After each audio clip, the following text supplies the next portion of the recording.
Assalamualaikum warahmatullahi wabarakatuh. Saya Muhammad Iqbal Rohman dari kelas EQ 5D akan membawakan materi dari kelompok kami, yaitu kelompok 6. Saya akan memperkenalkan anggota saya satu persatu, tapi dengan cara sulap.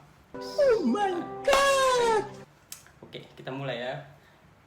Ini kalian lihat, ini kosong. Oke. Kosong ya. Saya Eliza Cindy Mentari dengan NIM 0501193235. Kali ini kita akan mengeluarkan kedua anggota yang kedua. Kalian tebak keluar dari mana? Keluar dari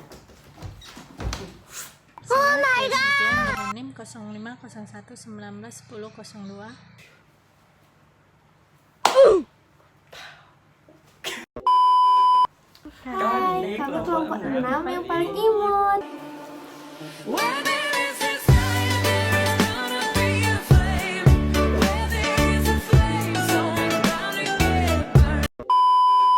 Baiklah, kita mulai presentasi kali ini yang akan dipimpin oleh saya sendiri, dan materi ini berjudul Konsep Dasar Perilaku Konsumen yang beranggotakan ya yang tadi kakak-kakak cantik dan abang satu biji yang ganteng banget, fix gila sih. Oke, lama ya. Oke, kami akan mempresentasikan mata kuliah ekonomi manajerial dan dosen pengampunya Bu Raras Risya Yogas Numurti SEMM. Selanjutnya, materi akan dibawakan oleh teman-teman saya. Prinsip dasar kepuasan konsumen. A. Pengertian kepuasan konsumen. Kepuasan konsumen adalah suatu keadaan di mana kebutuhan, keinginan, dan harapan konsumen dapat terpenuhi melalui jasa atau produk yang dikonsumsi. Suatu pelayanan dinilai memuaskan bila pelayanan tersebut dapat memenuhi kebutuhan dan harapan konsumen. Pengukuran kepuasan konsumen merupakan elemen penting dalam menyediakan pelayanan yang lebih baik, lebih efisien, dan lebih efektif. Apabila konsumen merasa tidak puas terhadap suatu pelayanan yang disediakan, maka pelayanan tersebut dapat dipastikan tidak efektif dan tidak efisien. Hal ini terutama sangat penting bagi pelayanan publik. B. Prinsip-prinsip dasar kepuasan konsumen. 1. Kebutuhan dan keinginan, yaitu berkaitan dengan hal-hal yang dirasakan oleh pelanggan saat pelanggan sedang mencoba melakukan transaksi dengan perusahaan. 2. Pengalaman masa lalu atau terdahulu ketika mengonsumsi produk dan layanan baik dari perusahaan maupun pesaing-pesaingnya. 3. Pengalaman teman-teman, cerita teman pelanggan tentang kualitas produk dan layanan perusahaan yang akan didapat oleh pelanggan. 4. Komunikasi melalui iklan dan pemasaran atau persepsi yang timbul dari image periklanan dan pemasaran yang akan dilakukan oleh perusahaan. C. Faktor-faktor yang mempengaruhi kepuasan konsumen. Ada 5 faktor utama yang perlu diperhatikan dalam kaitannya dengan kepuasan konsumen, antara lain 1. Kualitas produk. Konsumen akan puas bila hasil evaluasi mereka menunjukkan bahwa produk yang mereka gunakan berkualitas. Produk dikatakan berkualitas bagi seseorang jika produk itu dapat memenuhi kebutuhannya. Kualitas produk ada 2, yaitu eksternal dan internal. 2. Kualitas pelayanan. Konsumen akan merasa puas bila mendapatkan pelayanan yang baik atau yang sesuai dengan harapan.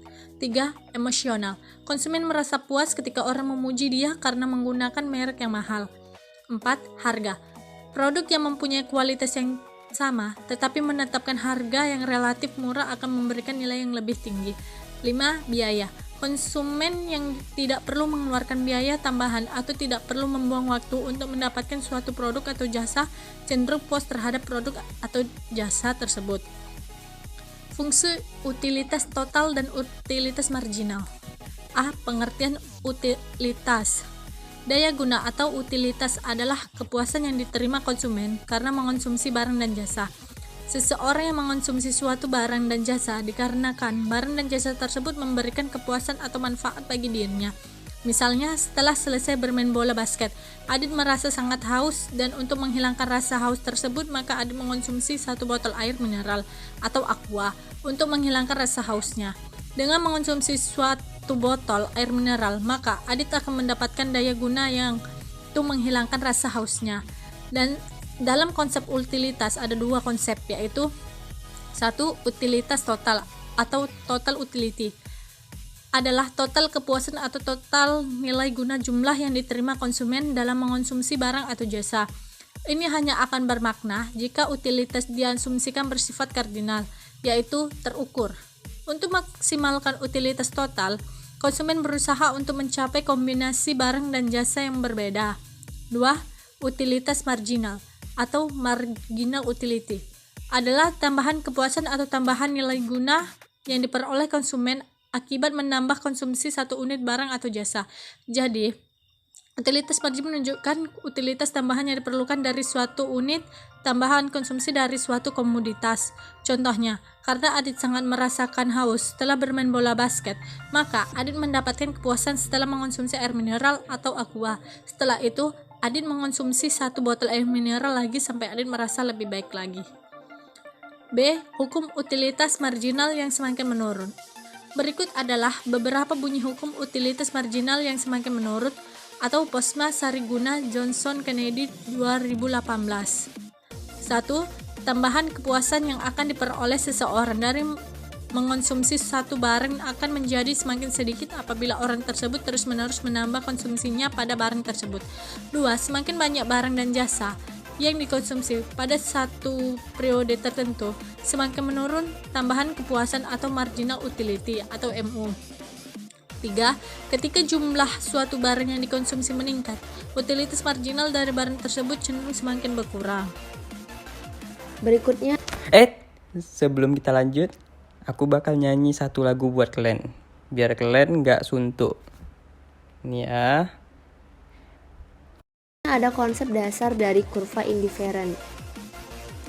Kurva indifferent atau indifference curve adalah kurva yang menghubungkan titik-titik kombinasi dari konsumsi atau pembelian barang-barang yang menghasilkan tingkat kepuasan yang sama. Kurva indifferent memperlihatkan semua kombinasi dari pilihan konsumen yang memberikan tingkat kepuasan atau utility yang sama bagi seseorang atau konsumen. Ciri-ciri kurva indifferent yang pertama yaitu mempunyai kemiringan yang negatif, atau konsumen akan mengurangi konsumsi barang yang satu apabila ia menambah jumlah barang lain yang dikonsumsi. Yang kedua, cembung ke arah titik origin, di mana ia menunjukkan adanya perbedaan proporsi jumlah yang harus ia korbankan untuk mengubah kombinasi jumlah masing-masing barang yang dikonsumsi atau marginal rate of substitution. Yang ketiga, tidak saling berpotongan, karena tidak mungkin diperoleh kepuasan yang sama pada suatu kurva indifferent yang berbeda. Selanjutnya ada konsep kendala anggaran konsumen. Batasan anggaran atau budget constant mengacu pada kendala pengeluaran atau investasi karena keterbatasan ukuran pendapatan.